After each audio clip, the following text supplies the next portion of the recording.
আসসালামু আলাইকুম। আজকে আমরা আপনাদের জন্য এক্সেলের একটি নতুন ভিডিও নিয়ে হাজির হয়েছি। এই ভিডিওর মাধ্যমে আমরা আজকে পিভট টেবিল কিভাবে ইউজ করতে হয় তা জানার চেষ্টা করব।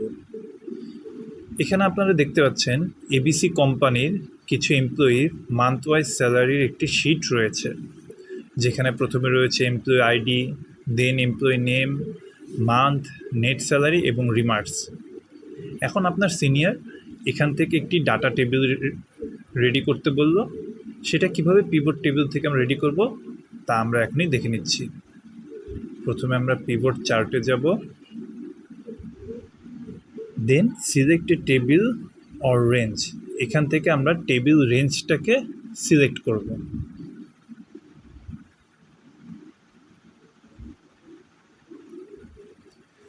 দেন নিচে দেখা যাচ্ছে new worksheet or existing worksheet.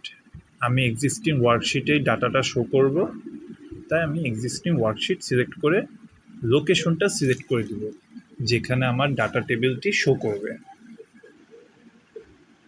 আপনারা চাইলে নিউ ওয়ার্কশিটেও ডাটা শো করতে পারেন। এবার আমি লোকেশনটা সিলেক্ট করে দিচ্ছি, দেন ওকে। এবার দেখতে পারেন আমাদের পিভট চার্ট ফিল্ড শো করছে। যেহেতু আমরা এমপ্লয়িদের মান্থ ওয়াইজ স্যালারির একটি সামারি রেডি করব, তাই এখানে আমরা এমপ্লয়ি নেমটাকে ড্রাগ করে নিচে নিয়ে আসব,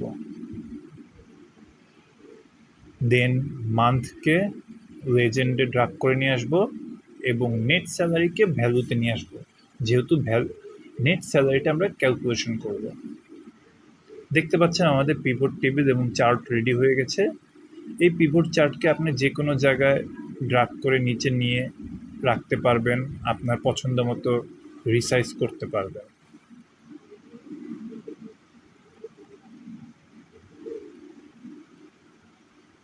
আমি এটাকে নিচে নিয়ে যাচ্ছি, সাইজটা ছোট করে দিচ্ছি, ব্যাস। এবার আপনারা দেখতে পাচ্ছেন আমার পিভট টেবিল এবং চার্ট রেডি হয়ে গেছে, যেখানে এমপ্লয়ি ওয়াইজ তাদের স্যালারি দেওয়া আছে, মান্থ ওয়াইজ তাদের টোটাল স্যালারি, সব কিছু এখানে কাউন্ট হয়ে গেছে। এভাবে আমরা একটি পিভট টেবিল ইউজ করে চমৎকার ডাটা সামারি রেডি করতে পারবো। আশা করি ভিডিওটি আপনাদের ভালো লেগেছে। ভবিষ্যতে আরও পিভট টেবিল সম্পর্কে ভিডিও নিয়ে আপনাদের সামনে হাজির হব। ততদিন পর্যন্ত আসসালামু আলাইকুম।